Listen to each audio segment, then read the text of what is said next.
Okay વિદ્યાર્થી મિત્રો, ગયા લેક્ચરમાં આપણે મૂળભૂત વિદ્યુતભારની વાત કરી હતી. ફરીવાર યાદ કરાવી દો. મૂળભૂત વિદ્યુતભાર એટલે બીજું કાંઈ નહીં, કુદરતનો સૌથી નાનામાં નાનો વિદ્યુતભાર, અને એને આપણે E વડે દર્શાવીએ છીએ અને એનું મૂલ્ય યાદ છે 1.6 ગુણ્યા 10 ની માથે -19 કુલમ. આના આધારે પ્રોટોન પરનો વિદ્યુતભાર +E આવશે, ઇલેક્ટ્રોન પરનો વિદ્યુતભાર -E આવશે અને ન્યુટ્રોન પરનો વિદ્યુતભાર છે 0, એટલે કે વિદ્યુતની દ્રષ્ટિએ તટસ્થ ગણાય છે. હવે થોડાક આમાં આગળ વધીએ આપણે, તો આપણે વાત કરીએ કે કોઈ પણ દ્રવ્ય છે એ એના પરમાણુનું બનેલું હોય, અને પરમાણુ છે એ ઇલેક્ટ્રોન, પ્રોટોન અને ન્યુટ્રોનનો બનેલો હોય. ઇલેક્ટ્રોન, પ્રોટોન અને ન્યુટ્રોન. તો પ્રશ્ન એ થાય કે આ ઇલેક્ટ્રોન, પ્રોટોન અને આ ન્યુટ્રોન શેના બનેલા હોય? ઇલેક્ટ્રોન, પ્રોટોન અને ન્યુટ્રોન ની અંદર શું હોય? તો યાદ રાખજો, ખાસ યાદ રાખજો કે ઇલેક્ટ્રોન, પ્રોટોન અને ન્યુટ્રોન ઈ ક્વાર્ક્સ નામના નાના નાના કણોના બનેલા હોય. તો તમને કોઈ પ્રશ્ન પૂછે કે ક્વાર્ક્સ એટલે શું? ક્વાર્ક્સ એટલે શું? તો યાદ રાખજો કે ઇલેક્ટ્રોન, પ્રોટોન અને ન્યુટ્રોન જે નાના નાના કણોના બનેલા છે એ કણોને ક્વાર્ક્સ કહેવામાં આવે છે. અને આ ક્વાર્ક્સના બે પ્રકાર છે, મુખ્ય બે પ્રકાર છે. આમ ટોટલ 6 પ્રકાર છે, પણ આપણે અત્યારે બે પ્રકારની વાત કરીએ. તો એક આવશે અપ ક્વાર્ક્સ અને બીજું આવશે ડાઉન ક્વાર્ક્સ.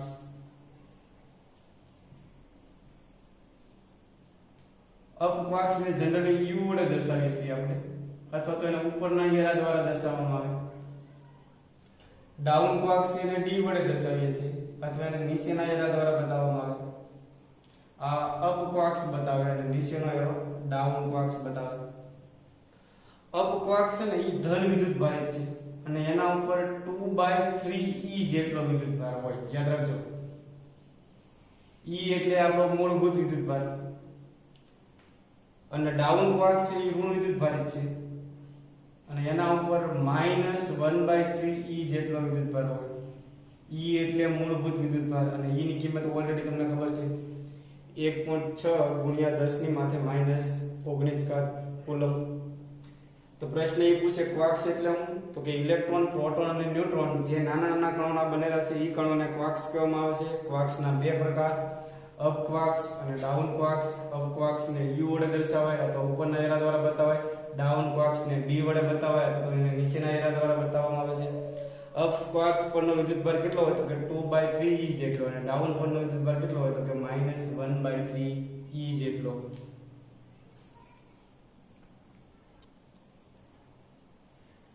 તો હવે આપણે પ્રોટોન, ન્યુટ્રોન અને ઇલેક્ટ્રોનનું ક્વાર્ક્સ બંધારણ સમજવાનું છે. તો વાત કરીએ અત્યારે પેલા પ્રોટોનની. પ્રોટોનનું બંધારણ. તો પ્રોટોન છે એના પર વિદ્યુતભાર તમને ખબર છે કેટલો છે? તો પ્રોટોનને P વડે દર્શાવાય, પણ એના પર વિદ્યુતભાર કેટલો છે? તો કે +E છે. અને આ પ્રોટોન છે એ બે અપ ક્વાર્ક્સ અને એક ડાઉન ક્વાર્ક્સ નો બનેલો હોય. યાદ રાખજો, એક પ્રોટોન શેનો બનેલો હોય? તો એની અંદર બે અપ ક્વાર્ક્સ હોય અને એક ડાઉન ક્વાર્ક્સ. એના માટે આપણે હિસાબ કરો તો આમ કરીએ કે અપ ઉપર વિદ્યુતભાર કેટલો છે? કે 2/3 પ્લસ બીજો અપ છે તો એના પર વિદ્યુતભાર કેટલો છે? કે 2/3, અને ડાઉન ઉપર વિદ્યુતભાર કેટલો છે? તો કે -1/3. આનો હિસાબ કરો તો છેદ સમાન એટલે કોમન છેદ થશે. અંશમાં શું આવશે? તો કે 2E પ્લસ 2E, ના અહીંયા શું આવશે? -E થવાનું. 2E પ્લસ 2E એટલે 4E, અને 4E માંથી E જાય એટલે 3E. 3 ના છેદમાં 3, 3 કેન્સલ થાય એટલે આપણે પ્રોટોન પરનો વિદ્યુતભાર મળી ગયો E. તો તમને કોઈ પ્રશ્ન પૂછે કે પ્રોટોન શેનો બનેલો હોય, તો બે અપ ક્વાર્ક્સ અને એક ડાઉન ક્વાર્ક્સ નો સિમ્બોલ તમે આમે કહી શકો. અપ એટલે ઉપરનો એરો અને નીચેનો એરો.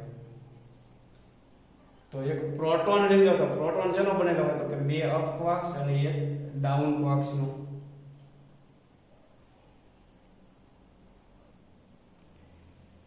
ત્યારબાદ વાત કરીએ આપણે ન્યુટ્રોનની. તો ન્યુટ્રોન ને તમે n વડે દર્શાવો છો, પણ ન્યુટ્રોન પર વિદ્યુતભાર કેટલો છે, તો કે 0.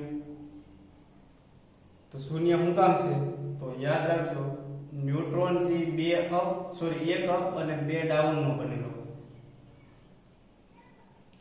અપ ઉપર વિદ્યુતભાર કેટલો હોય, તો કે 2/3. ડાઉન ઉપર કેટલો હોય, તો કે -1/3. અને ડાઉન ઉપર કેટલો હોય, તો કે -1/3.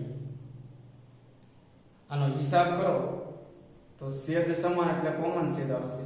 અહીંયા થવાના 2e થશે, -e થશે અને -e. 2e માંથી e બાદ થાય તો e ને e માંથી e જાય એટલે 0. એટલે જવાબ શું આવશે, 0. એટલે ન્યુટ્રોન નો વિદ્યુતભાર કેટલો આવશે, 0. તો ન્યુટ્રોન નું બંધારણ કહીએ તો શું આવશે, એમાં એક અપ આવે અને બે ડાઉન આવશે. તો આના આધારે તમારે અત્યારે વિડિયો અટકાવી અને ઇલેક્ટ્રોન નું બંધારણ ચેક કરવાનું છે. કારણ કે ઇલેક્ટ્રોન છે એનો વિદ્યુતભાર કેટલો છે, ઇલેક્ટ્રોન ને આપણે e- વડે બતાવીએ. ઇલેક્ટ્રોન પરનો વિદ્યુતભાર આવશે -e. તો તમારે 3 ક્વાર્ક્સ લેવાના છે ટોટલ. બે અપ લઈ એક ડાઉન લો, કોઈ પણ તમે 3 જોડે લેવાની છે ટૂંકમાં ક્વાર્ક્સ ની. ને એના આધારે તમારે ઇલેક્ટ્રોન નું બંધારણ નક્કી કરવાનું છે.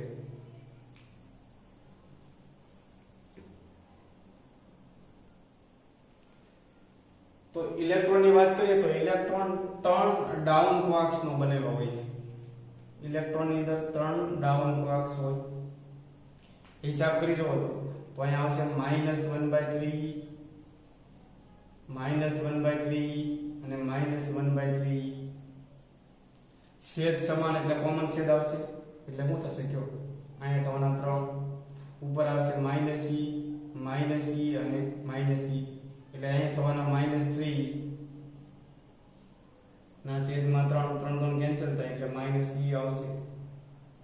તો ઇલેક્ટ્રોન પરનો વિદ્યુતભાર તમને મળી ગયો. તો 3 ના બંધારણ તમને ખબર હોવા જરૂરી. તો ફરીવાર હું લખું અહીંયા કે પ્રોટોન શેનો બનેલો હોય, તો પ્રોટોન છે એ બે અપ અને એક ડાઉન, UUD. ન્યુટ્રોન શેનો બનેલો હોય, તો ન્યુટ્રોનમાં એક અપ અને બે ડાઉન આવશે. અને ઇલેક્ટ્રોન શેનો બનેલો હોય, તો ઇલેક્ટ્રોન 3 ડાઉન નો આવશે. યાદ રાખવા માટે PNE ને પ્રોટોન, ન્યુટ્રોન અને ઇલેક્ટ્રોન. પ્રોટોનમાં એક ડાઉન આવશે, ન્યુટ્રોનમાં બે ડાઉન આવશે ને ઇલેક્ટ્રોનમાં 3 ડાઉન આવશે. અને તમે આમાં પણ લખી શકો બે અપ અને એક ડાઉન. અહીંયા આવશે એક અપ અને બે ડાઉન અને અહીંયા 3 ડાઉન. એવું જરૂર નથી કે UUD લખો, તમે આમે લખી શકો DUU. યાદ રાખજો એક ડાઉન હોય એટલે સમજવાનું એ પ્રોટોન જ હોય, બે ડાઉન હોય તો ન્યુટ્રોન જ હોય, 3 ડાઉન હોય તો ઇલેક્ટ્રોન હોય. હવે તમને કોઈ આવો પ્રશ્ન પૂછે તમને ખબર પડી જવી જોઈએ કે આ બંધારણ કોનું છે, DUD. તો બે ડાઉન છે, બે ડાઉન હોય તો સમજવાનું ન્યુટ્રોન જ હોય. તમને આમ પૂછે DDU, બે ડાઉન છે એટલે સમજવાનું ન્યુટ્રોન જ હોય. તમને આમ પૂછે UDU, તો એક ડાઉન છે તો સમજવાનું પ્રોટોન જ હોય. આમ પૂછે DDD તો સમજવાનું ઇલેક્ટ્રોન જ હોય. તો હવે તમને કહી શકો ખરા કે આ બંધારણ કોનું છે, તો આમાં બે અપ બતાવે ને એક ડાઉન બતાવે. બે અપ અને એક ડાઉન હોય એવું કયું, તો કે પ્રોટોન. આમ હોત તો બે ડાઉન અને એક અપ એટલે સમજવાનું ન્યુટ્રોન, ને આમ હોય તો 3 ડાઉન તો સમજવાનું ઇલેક્ટ્રોન. તો આ 3 ના ક્વાર્ક્સ બંધારણ તમારે યાદ રાખવાના છે.